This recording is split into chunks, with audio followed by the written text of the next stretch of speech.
कृष्णा एक प्रसन्नचित्त छोटा लड़का था। हर कोई उससे प्यार करता था, लेकिन उसकी एक कमजोरी भी थी। वो कभी भी वर्तमान में नहीं रह सकता था। उसने जीवन की प्रक्रिया का आनंद लेना नहीं सीखा था। जब वह स्कूल में होता तो बाहर खेलने का सपन देखता, जब बाहर खेलता तो गर्मियों की छुट्टियों का सपन देखता। वो निरंतर सपनों में खोया रहता। उसके पास उन विशेष क्षणों का आनंद लेने का समय नहीं था जो उसके जीवन में थे। एक सुबह वो अपने घर के निकट एक जंगल में घूम रहा था। थकान महसूस करने पर उसने घास युक्त एक स्थान पर आराम करने का निश्चय किया और अंततः उसे नींद आ गई। उसे गहरी नींद में सोए हुए कुछ ही मिनट हुए थे कि उसने किसी को अपना नाम पुकारते सुना, कृष्णा, कृष्णा।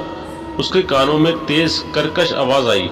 जैसे ही उसने आंखें खोली, वह एक आश्चर्यजनक स्त्री को अपने ऊपर खड़ा हुआ देखकर चकित हो गया। वह 100 वर्ष से अधिक उम्र की रही होंगी। उसके बाल बर्फ जैसे सफेद थे।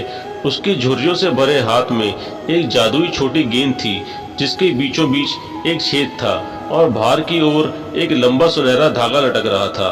उसने कहा, यह तुम्हारे जीवन का धागा है कृष्णा। यदि तुम इस धागे को थोड़ा सा खींचोगे तो 1 घंटा कुछ ही सेकंड में बीत जाएगा। यदि तुम इसे जरा जोर से खींचोगे तो पूरा दिन कुछ मिनटों में ही खत्म हो जाएगा, और यदि तुम पूरी शक्ति के साथ इसे खींचोगे तो अनेक वर्ष कुछ दिनों में ही व्यतीत हो जाएंगे। कृष्णा इस बात को जानकर बहुत उत्साहित हो गया। मैं इसे अपने पास रखना चाहूंगा, यदि यह मुझे मिल जाए तो, उसने उस वृद्ध औरत से कहा।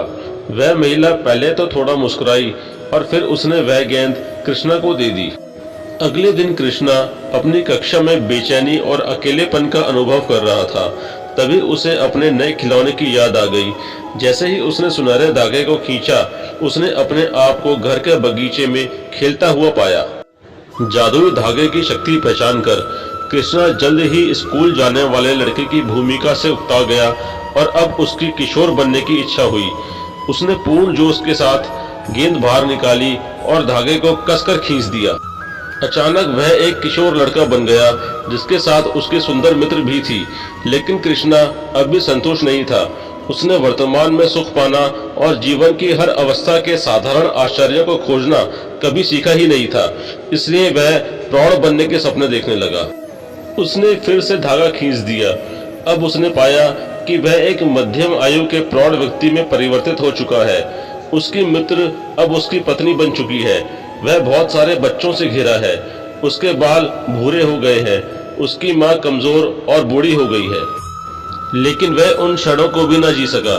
उसने कभी भी वर्तमान में जीना नहीं सीखा। इसलिए उसने फिर धागा खींच दिया और परिवर्तन की प्रतीक्षा करने लगा।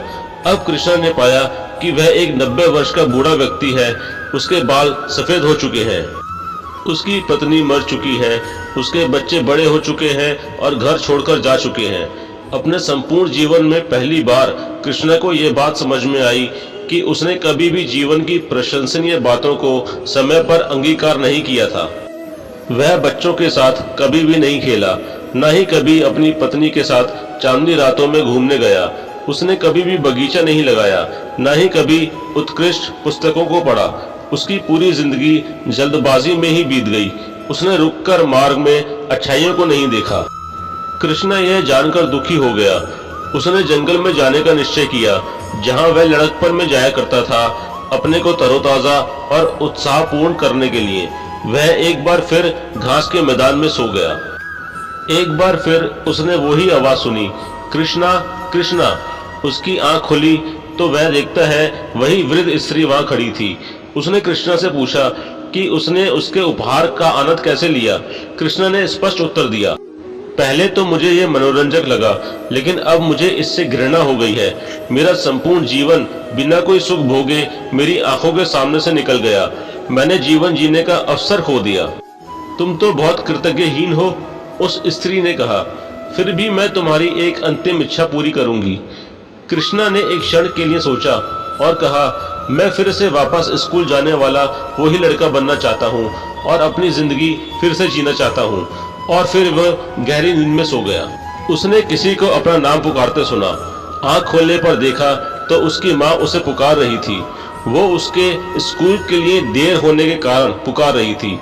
कृष्णा समझ गया वह वापस अपने पुराने जीवन में आ गया है। शायद ये उसका स्वप्न ही था। लेकिन उस दिन के बाद से वह परिपूर्ण जीवन जीने लगा और जीवन के हर एक छोटे बड़े लम्हों का आनंद लेने लगा, जिसमें बहुत से आनंद, हर्ष और विजयोत्सव थे। लेकिन यह तभी संभव हो पाया जब वह वर्तमान में जीने लगा। कृष्णा को तो दोबारा जीने का मौका मिल गया, लेकिन दुर्भाग्य की बात यह है कि वास्तविक जीवन में मौके बार बार नहीं मिलते। आज भी हमारे पास मौका है, ध्यान रहे हम इसे खो ना दें। धन्यवाद।